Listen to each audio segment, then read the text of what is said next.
Máme tady legendu, písničkáře, hvězdu, člověka skromného, přitom prostě milovní, pracovitého, přesně tak. Mohl bych asi lovit superlativy až z paty. Je tady Miroslav Žbírka. Dobré ráno. Cítil, že to budem asi já. Dobré ráno. Ahoj Meky, jak se máš? Všetko v pohode. Všechno v pohodě. Kdy jsi byl naposledy v Londýně? V Londýne som nebol dávnejšie, teda keď za taký čas možno počítať nejaké 3 mesiace. Som sa tam nedostal teraz, pretože som bol zaneprázdnený. To je ale ničemné. Neprojít se po přechodu na Abbey Road, tak to je ničemné pro takového fandu Beatles. Teď prosím velmi krátké reakce. Jak strávíš léto? To by som rád vedel. Která skladba tě v poslední době zaujala?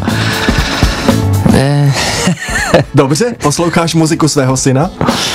Áno, občas mi niečo pustí. Může tě ještě něco v showbiznise překvapit? Určite. Češi nebo Slováci? Neviem, ako to myslíte. Češi aj Slováci. Dobře, Sparta nebo Slavia? To je zaujímavá vec. Bol som raz na fotbale, kde som bol v takejto situácii a nedostal som sa z toho. Kolik si ujel kilometrů za poslední rok? No tak viem, že za posledných pár hodín som ich ujel vyše 1000, pretože som bol v Tatrách a naspäť, ale za posledný rok to neviem. Bude i letos symfonické turné? Bude pár symfonických koncertov v tom lete tiež. Rozumím. A už tu mám dotaz od posluchačky, poslala ho před 8 hodinou. Vydal si někdy CD v angličtině, ráda by ho darovala svým anglickým přátelům? Vydali sme také CD v angličtine, ale neviem, ako sa dá teraz zohnať, pretože ten CD box, ktorý sme vydali, kde všetkých mojich 15 CD, tak tam anglické CDčko nie je. To sme do toho nemiešali. Jsem zase poslouchala písničku Miroš Žbírky. Mám rád a myslím si, že mám rád, už teď vědí, co i naši posluchači má rád Miroslav Žbírka. Minule si u nás byl se svojí ženou, takže víme, že máš rád i svoji ženu. Jak se vám daří v rodině? Všetko je v pohode, ona je ale v Londýne. Co tam to dělá? spravodlivo rozdelené. Pak nákupy? Nie nákupy, niečo tam rieši ešte. Včera bola v Abbey Road Studios, takže my sme tak rozdelení. Ona nahrává desku. No ešte niečo plánujeme nejaké, a to som si vlastne neuvedomil, že v tom CD boxe predsa len jedno anglické CD je, a to je to z Abbey Roadu, ktoré sme tam natočili, tak to je v angličtine, to je pravda. A my teraz ešte plánujeme nejaké iné spolupráci. Takže žena je vlastně tvoje manažerka? No, ja by som to nepovedal, to slovo, tomu sa vyhýbam. Takže je to manželka. Navzájom si pomáhame. Krásně. Můžeš říct, stará sa o mě. Tak. Miro, jsi tolik let v showbiznesu, jsi jeden z mála, který porazil ve Slavíkovi Gota. Může tě vlastně ještě něco vůbec překvapit? No isté, že ma môže prekvapiť. Ja neviem, čo by som... Napríklad ma prekvapuje aj reakcia na našu pesničku, ktorá pôvodne sa mala volať Nina Ty Iti Ičiti. To si pamätám, že som... A potom som to dal do re mi fa sol la si do, ktorú urobil chlapec, ktorého som naozaj poznal ako chlapca, ktorému som kedysi vysvetľoval elementárne veci, ako držať hokejku a tak ďalej, a on dnes robí, programuje a tak ďalej, zaoberá sa hudbou a zaoberá sa aj mojimi pesničkami a dokonca ich dotiahol aj do éteru. Tak to je pre mňa prekvapenie, že som nevedel, že tie piesne, ktoré sme kedysi natočili na albumy ako Chlapec z ulice a Nemoderný chalan, kedy sme tiež s Lácom Lučeničom prepadli takým tým zvukom. Proste elektronika. Dokonca tam máme, aj tomu sa hovorilo rap vtedy, aj takú vec tam máme. No ale to je tak, v tom CD boxe je to veľmi praktické, že si človek vyťahne akýkoľvek album a takto sa tieto pesničky dostali na denné svetlo a všimli si ich títo mladí chalani a tak sme nejak kooperovali a začína vznikať zaujímavá vec. Takže to ma prekvapuje, pretože s tým som nerátal. Já musím jenom doplnit Mekyho, abyste rozuměli, že po 27 letech se překvapivě dočkala úspěchu jeho zapadlá skladba Slávou opitý. Takže tu si určitě pustíme, ale až po dopravě, zhruba asi tak za 5-6 minutek, abyste byli zvědaví, o čem vlastně, nebo respektive abyste slyšeli, o čem vlastně Meky mluví. Působíš, Miro, velmi klidným dojmem. Viděl tě snad někdy rozčileného? No jasné, to ja sa viem vytočiť, len tu u vás to by bolo jasne, ale tak jako rádio šíri pozitívne vibrácie, to všetci vieme. Kde sa teda rozčilíš? Kto ťa rozčilí?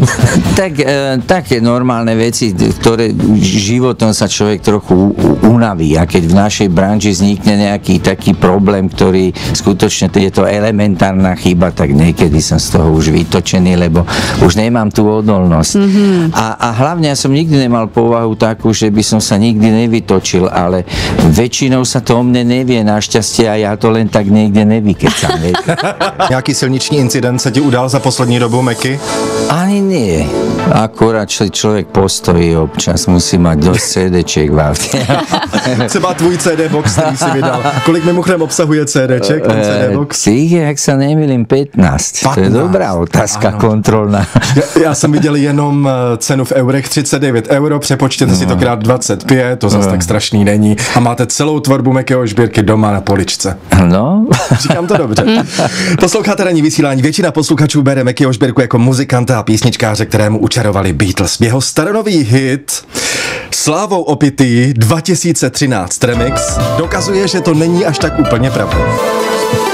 Tak sám autor písničky, respektive autor, zpěvák písničky je s námi ve studiu. Meky Žbírka, slyšeli jste remix. Po 27 letech zremixovaná písnička. Prsty v tom má jeho syn a taky jeden pražský DJ. Písnička se jmenuje Slávou opitý, tak co nám k tomu povíš? Že to urobil najmä ten DJ Oli Tor, to spravil a fakt, to som ja nechcel ani hovoriť, ale David mu pomáhal s keyboardom, takzvanou DX7, ktorú som im priviezol z chaty, oni boli šokovaní, že to stále mám a tam objavovali tie zvuky, ktoré sme používali na skladby. Čiže ako piano, jo? No, tam boli priamo zvuky zo skladeb ako Dr. Jekyll, Mr. Hyde, tak tí sú z toho úplne celí divokí, takže teraz sa s tým hrajú a toto je jeden z výsledků. Hele, máš tady, já jsem samozřejmě udělal malý průzkum, protože vždycky pro ty zpěváky, kteří u nás snídají, uděláme takový bleskový research. A máš tady, prosím tě, 85% podporu. Je tam pár ne, je tam asi 4, jinak je to asi 90. To musí být, aby to bylo zdravé. Moje řeč. Prosím tě, co myslíš, proč mladá generace tolik tíhne právě k té elektronické muzice, kolem které tady kroužíme? Není vůbec elektronická hudba v tom spojení s těmi živými nástroji pestřejší, zábavnější? No tak vtedy to bolo nové a viem, že vtedy sme mali problém trošku s tým vybehnúť, pretože aj Depeche Mode mali vlastne v tom názve móda, ako si to niekto tak vysvetľoval a nám hovorili, že tá skupina zapadne, že to je taká módna záležitosť a prečo používame tie mašinky. Bodaj by som ich teraz všetky mal. Teraz to každý odo mňa pýta, že či nemám TR-808 a tak. A ja som si úplne všetko neodložil, ale vtedy to bolo nové a bol to taký svieži vietor skupiny Human League. Alebo a všetko, Yazoo a Heaven 17 a samozrejme Depešáci a tak ďalej. A na nás to s Lácom Lučeničom vtedy normálne prirodzene pôsobilo, bavilo nás to, takže sme jednak robili skladby ako Múr našich lások, samozrejme, ale mali sme aj takýto repertoár, ktorým sme sa začali zaoberať na albume 22 dní. Takže tam som dokonca mal aj rap. Dnes večer pôjdem do V-klubu, ak zo seba strasiem strach. Dúfam, že ma nevyrúbu tí horní chlapci pri dverách. A Láci sa ma pýtal, že a melódia je kde? A hovorím, však toto je melódia. Jak vnímáš se současný showbiznis? Přeci jenom od LP desek v 80.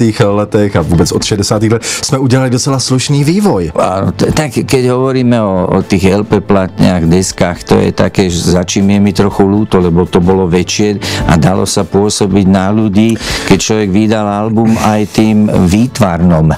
Že skutočne, tak samozrejme odvtedy sa to zmenšilo, teraz dokonca už aj CDčka majú problém a všimol som si, že v Londýne veľmi intenzívne riešia, aby vôbec zachovali obchody HMV, aby také niečo vôbec vydržalo, pretože všetko ide cez tie internet. Áno a teda, takže čo samozrejme taký je vývoj, to chápem, ale človeku je to aj občas ľúto, že sa nemôže, ale tie LPčky dokonca tam sme zabodovali, lodenice zabodovali, to boli istí inžinier Kus, ktorý odložil všetky tie mašiny, ktorý nám robil aj toho nemoderného chalana, aj túto Slávou opitý nám kedysi lísoval na chlapcovi z ulice a on odložil tieto mašiny a keď v všetkých okolitých krajinách ich zlikvidovali, tak niekto prišiel s tým, že by sme zase mohli vyrábať LP platne a v Lodeniciach sa prihlásili a vyrábali. Hlavně pro ty DJ se dneska dělají LP desky, protože míchají často z gramofonu na svých party. Presne tak. To som si tam aj vyskúšal na tom vystúpení s tým Olitur. A aké to bolo? To budem tiež robiť raz. Keď si miešal, aké to bolo, keď si miešal tie platne? Mňa na tejto pesničke Slávo opitý baví ten záver, lebo tam to skutočne dostane. Tam si v tranzu. Jasně. Já jenom jsem chtěl říct, jak jsi říkal k těm bukletům na LP deskách, takže dneska, když si elektronicky stáhneš muziku, že jo, třeba tvoji desku za, já nevím, třeba 5 euro, jo? Ano. Za 5x5 je, teda 5x2 je 100, 5x5 je 125 korun, jo? Za 4,99. Tak pak ten buklet prostě je velký, když si to rozklikneš na tom monitoru, tak je to tak taky fajn, hele. Taky fajn prostě. Ďakujem za riešenie. Okay. Nedávno jsme s Jirkou Kulbabou cestovali po Slovensku, je to náš cestovatel, který pravidelně přináší různé cestovatelské impulzy. No a samozřejmě jsme se zmiňovali o Slovensku a říkal, že Slováci moc neumí služby a ani se neusmívají. No ty teď taky ne. Ale to je dobrá téma, pretože áno, to ja som našiel, keď som robil taký iný album Songs for Boys and Girls, tak som chodil do takej školy, kde mali Angličania chodili a videl som, že oni sa to vlastne učia od malička. Oni mali také nápisy Politeness is important. To mali také ako čiže oni od malička sú k tomu vedení a som pochopil, odkiaľ to mala moja mama. Ona sa vždy prišiel niekto k nám, tak zrazu dostal taký treatment každý, ako, aj keby neviem, čo sa u nás dialo, tak každý mal pocit, že tak toto je pohodička, to je báječné, sem budem chodiť. A ja sa domnievam, že to sa dá naučiť, čiže to nie je beznádejné, to stačí len trochu chcieť. Jitko, máme biznis, Míro mě na to převedl, pojedeme na Slovensku, budeme dělat kurzy treatment. Angličania dokonca raz som zažil takú anketu mali, že či predávač, ak má úsmev, dajme tomu neúprimný, že čo je lepšie, žiaden alebo neúprimný. A oni si zvolili ten neúprimný úsmev, že to je lepšie, keď sa trochu snaží, ako keď sa na nich mráči, alebo rovno povie, nemáme, není. A co teď my tři a náš úsměv, schválně. No my máme velmi upřímný. Kameraman Matyáš, co říkáš na náš úsměv, Maty? Jo, tady je to všetko upřímný, je to v pohodě. Takže dobrá téma. To sa dá od malička podľa mňa naučiť a keď sa človek tomu trošku na začiatku prinúti a neskôr takého pozitívneho ducha zo seba vydoluje, tak to môže byť len dobre. Takhle se nahrává v legendárním londýnském studiu Abbey Road, kde natočil svoji desku taky Meky Žbírka. Jaká byla spolupráce s profesionály? No tak to úžasné. Ja som tam prišiel a vlastne som k tomu nemal čo dodať. Oni mali nacvičené už demo a potešili ma tým, že ma vyzvali k tomu, aby som hral akustickú gitaru, čiže som sa do toho štúdia číslo 2 dostal dole a hral som tam s nimi a nejaké tie odkazy som tam zamontoval, ako Hard Days Might Be Coming a také trošku aj s tou angličtinou pohral, ale inak je to skladba Love Shines, no ona pôvodne vôbec nemala byť nahrávaná v Abbey Roade, ona sa zrodila v obývačke pri klavíri, nemala takúto ambíciu, to som postupne nejak k tomu prišiel, že by to mohla byť táto skladba, ktorú tam natočím, keď som sa dozvedel, že tam naozaj pôjdem. A to si musel nejak žádať? Psát tam, poslať demo? V tejto chvíli musím vysloviť meno Katka, pretože samozrejme, že ja už som sa s tým producentom poznal, ale mňa vôbec nenapadlo, že on má prístup do Abbey Roadu.